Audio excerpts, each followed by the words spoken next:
principal with high honor, Best in Math, Best in Science, and Conduct Awarding.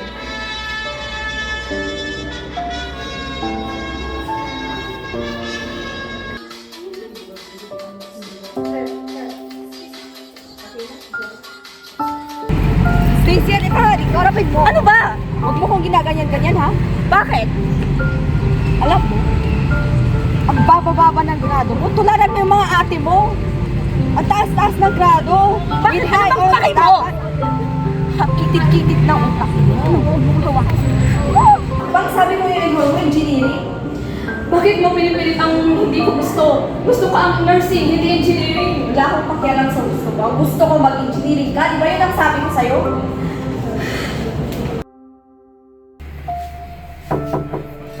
Ate, nandito na ako. Lucy, Kumusta ka na, ate? ayos lang. Yung mga anak ko pala, makakapunta ba sila? Hindi ko nga alam eh. Si Carla, busy sa family niya. Si Nancy, busy sa mga laro. Si Stacy naman, pumupunta pa rin sa party. Si Christy, nag-out of town dahil sa business trip niya. Ganun ba? Sige, sige.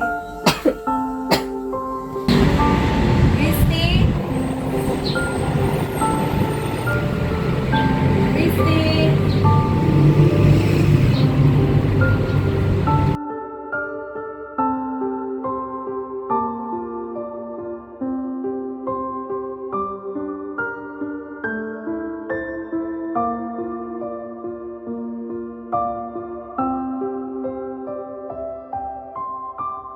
Sige, ate, alis na ako ha.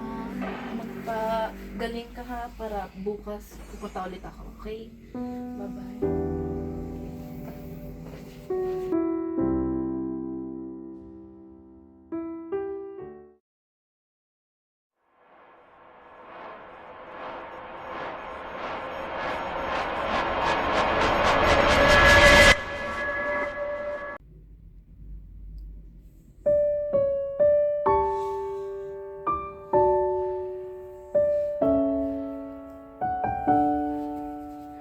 Gising.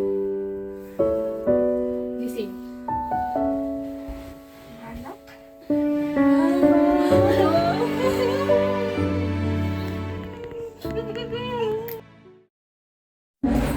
Good morning, ma'am. Ikaw po ba yung nanay ni Steve? Yes. Lagi po kasi siyang nag-i-skip ng class at marami po siyang na-miss na activities. Sige po, kausapin mo. Sige, ma'am. Stacy, pakiabot niya yung asukal. Ay, wait lang po. Nagpunta pala ako sa school niyo kanina. Ba't sabi ng teacher niyo hindi ka na daw pumapasok? Mababa pa yung mga grade mo. Anong meron? Sorry po about that sa grades ko. Papromise ko po na pagbubutihin ko po sa next na semester. Napag-isip-isipan ko rin po na tutulungan ko po sila ate sa mga gawaing bahay na tulad ng paglalaba po and I will try na iwasan yung mga kabarkada ko na masama yung influence nila sa akin. And I hope mga mapapatawad niyo po ako. Siyempre naman, ikaw pa. Pero, alam mo, hindi maganda yung nag-skip ka ng klase, kahit gaano pa yan kahirap, kahit gaano pa yung mga friends mo na tinatawagan ka. Dapat, alam mo kung ano yung gagawin mo. Kasi nga alam mo naman na hindi maganda yung gagawin nila, dapat hindi ka na rin sumasama. So, I'm proud kasi napagtanto mo yung pagkakamali mo. And of course, I forgive you.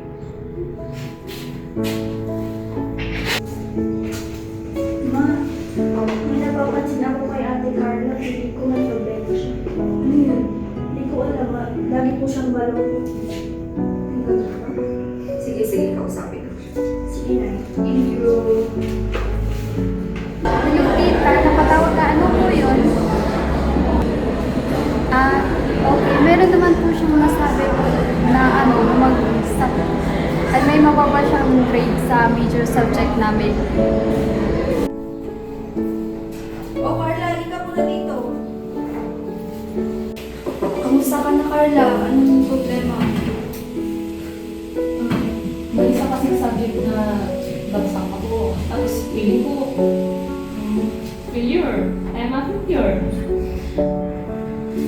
kaya talaga.